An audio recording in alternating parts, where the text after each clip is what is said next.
नमस्कार दोस्तों, देश प्रदेश में आपका बहुत बहुत स्वागत है। साउथ अफ्रीका बहुत गुस्से में है कि अमेरिका ने साउथ अफ्रीका में होने वाले G20 समिट का बायकॉट किया। न केवल बायकॉट बल्कि किसी भी अमेरिकन ऑफिशियल को साउथ अफ्रीका ना जाने का जो डिसीजन है उसके ऊपर साउथ अफ्रीका के जो राष्ट्राध्यक्ष भड़क गए हैं कि आप हमारा नाम बदनाम कर रहे हैं और फिल्म सी ग्राउंड के ऊपर क्या है कि हम गोरों के ऊपर अत्याचार कर रहे हैं। ये बात हमें बिल्कुल भी स्वीकार नहीं है। अमेरिका के अंदर बड़ा शटडाउन, जी हाँ, बहुत बड़ा शटडाउन है और ये शटडाउन अब 40 दिन से ऊपर हो गया है। हालात कुछ ऐसे हैं कि पूरा अमेरिका और उसकी इकॉनमी कोलैप्स होने के कगार पर है, लेकिन डोनाल्ड ट्रंप को कोई फिक्र नहीं है। वो चाहते हैं कि ऐसा चलता रहे और जितने भी गवर्नमेंट एम्प्लॉई हैं उनको मैं निकाल दूं। इसके साथ ही ईरान के अंदर जो तैयारियां हैं बैलिस्टिक मिसाइल बनाने की, वो काफ़ी बड़े लेवल पर अब आ गई हैं और चाइना से जो नई खेप आई है सोडियम परक्लोरेट की 10 से 12 जो खेप आई हैं वो काफ़ी हैं सैकड़ों और ऐसी मिसाइल बनाने के लिए। तो 24 घंटे उनकी जो मिसाइल फैक्ट्रीज हैं वो चल रही हैं। चलिए पहले आज इसी के ऊपर बात करेंगे। आप सबका स्वागत है।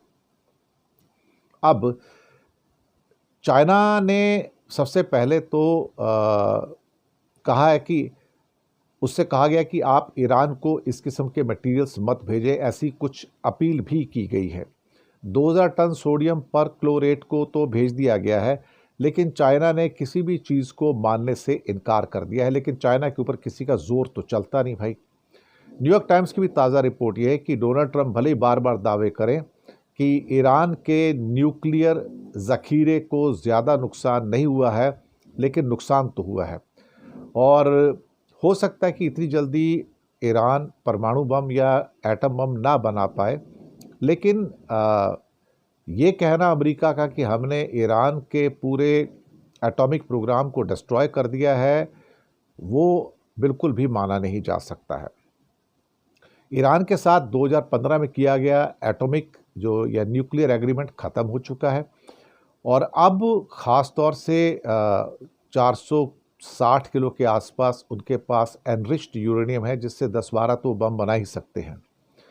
दूसरी बात, उनकी जो मिसाइल की जो फैक्ट्रीज हैं 24 घंटे काम कर रही हैं और उनका कहना ये है वहाँ पे एक्सपर्ट्स का कि अब हमारी कंडीशन ऐसी कि एक साथ अगर हम चाहें तो 2000 मिसाइलों को इजराइल के ऊपर हम दाग कर सकते हैं और इजराइल के सारे एयर डिफेंस सिस्टम को पूरा एक स्ट्रोक में ख़त्म कर देंगे और दुनिया का कोई भी एयर डिफेंस सिस्टम इतनी बड़ी संख्या में मिसाइलों को इंटरसेप्ट नहीं कर सकता है और इतनी मिसाइलें एक किस्म से पूरे इजराइल के अंदर कोहराम मचा सकती हैं। हज़ारों लाखों की मौत हो सकती है, बिल्डिंगें कोलैप्स हो सकती हैं। जून के महीने में ईरान ने इजराइल पर सिर्फ 500 मिसाइल दागी थी, वो भी थोड़ी थोड़ी करके 30-30, 40-40 मिसाइल पर डे करके दागी थी। लेकिन इवन करीब 50 मिसाइल ऐसी थी जिसको रोकने में इजराइल का डिफेंस सिस्टम नाकामयाब रहा और कहीं इन्होंने 2000 मिसाइलें एक साथ भेज दी तो साहब इजराइल की बर्बादी आपके सामने होती हुई नज़र आ सकती है।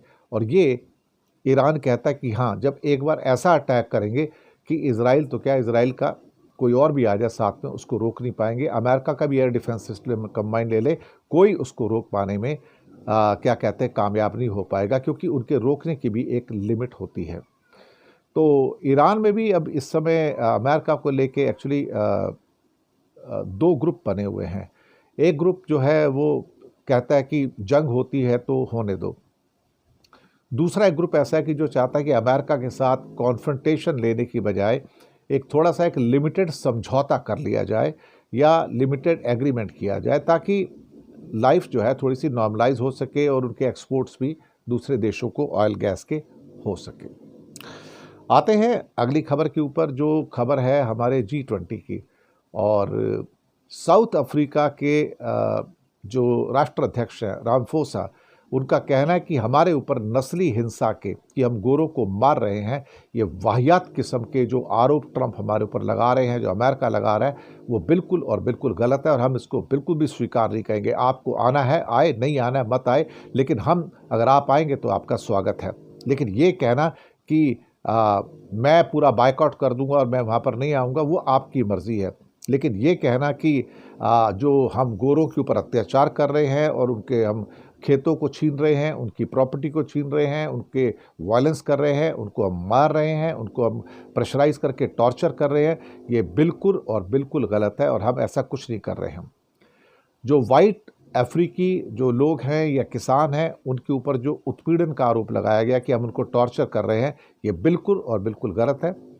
ये अजीब सी कहानी है कि ट्रंप ने अपने एक ट्वीट में लिखा था कि यहाँ अफ्रीकी लोगों को जो गोरे हैं उनको मारा जा रहा है, काटा जा रहा है, उनकी ज़मीनों को और खेतों पे ज़बरदस्ती कब्जा किया जा रहा है और ये ह्यूमन राइट्स का ग्रॉस वायलेशन है और अमेरिका का कोई भी ऑफिशियल इस मीटिंग के अंदर शामिल नहीं होगा। इसी को लेके जो साउथ अफ्रीका का स्टेटमेंट आता है, उनका कहना था कि एक सफ़ेद झूठ है, इट्स ए वाइट लाई, कि साउथ अफ्रीका में हम किसी के साथ कोई भेदभाव नहीं करते। भेदभाव तो हमारे साथ गोरों ने किए थे सैकड़ों सालों तक और हमको गुलाम बना के रखा था और अब हमारे ऊपर ये इल्ज़ाम लगाए जा रहे हैं कि हम गोरों को गुलाम बना के रख रहे हैं। अब कमाल की बात है, अगर ये इतनी ज़्यादा अगर गुलामी की बात है तो आज भी साउथ अफ्रीका की जो क्रिकेट टीम उसमें 6-7 तो गोरे ही खेलते हैं, बाकी तो जो कलर्ड लोग हैं वहाँ पे, अश्वेत लोग हैं, वो तो 3-4 ही होते हैं। चाहे उनकी गर्ल्स टीम हो या उनकी मेंस टीम हो, दोनों टीम के अंदर हम देखा है, तो कहाँ से वो उत्पीड़न हो रहा है। मुझे लगता है कि ये सारे के सारे जो इल्ज़ामात लगाए जा रहे हैं, वाहियात किस्म के इल्ज़ाम हैं ट्रंप के द्वारा कि गोरों के ऊपर अत्याचार हो रहे हैं, गोरों को टॉर्चर किया जा रहा है। अगली खबर, अमेरिका में बहुत बुरे हालात हो गए हैं इस समय शटडाउन के, और हालात ये हैं कि 3300 से ज़्यादा 3300 से ज़्यादा फ़्लाइट्स कैंसिल हो गई हैं, 7000 फ़्लाइट से ज़्यादा डिले हो गई हैं, फ़्लाइट्स में कटौती होती चली जा रही है, एयर ट्रैफिक कंट्रोलर्स को सैलरी नहीं मिल रही है, पे नहीं मिल रही है, उनको ये नहीं मालूम कि वो अपना घर कैसे चलाएं, और एयर ट्रैफिक कंट्रोल जो है वो सरकार के अंडर में होते हैं और उनके पास है ही नहीं है।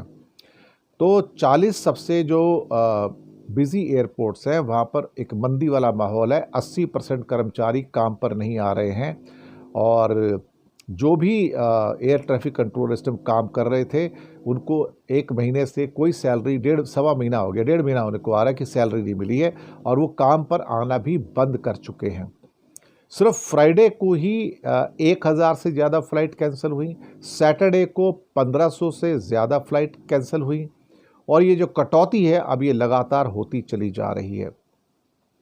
अटलांटा में संडे को 570 फ़्लाइट जो है कैंसिल हुई, न्यू जर्सी के नेवार्क एयरपोर्ट पर 265 उड़ानें रद्द हुई और एयरपोर्ट पे जो कर्मचारी हैं उनकी बहुत कमी हो गई है इस समय, और जो सुरक्षा चौकियां थी वहाँ पर भी हालात काफ़ी डामाडोल से होते हुए नज़र आ रहे हैं। मुझे लगता है कि एयर ट्रैफिक कंट्रोलर्स को सैलरी ना मिलने से और 80% लोगों के ना आने से अब कुछ ही लोग हैं जो उस काम पे आ रहे हैं, तो सारी फ़्लाइट्स डिले हो रही हैं और अमेरिका कोलैप्सिंग स्टेज में आ रहा है और जल्दी कोई सोल्यूशन नहीं निकाला गया तो अमेरिका खुद ही कोलैप्स होना शुरू हो जाएगा। बहुत बहुत शुक्रिया आपका, चैनल को सब्सक्राइब कीजिए, लिंक आगे भेजिए, हो सके तो छोटी छोटी आर्थिक मदद भी आप कर सकते हैं। नीचे हमने आपके लिए यूपीआई नंबर और बैंक अकाउंट नंबर दोनों दिए हैं, किसी एक को चुनकर छोटी सी मदद करेंगे तो अच्छी पत्रकारिता को बचाने में आप हमारे सहयोगी भी बनेंगे। धन्यवाद।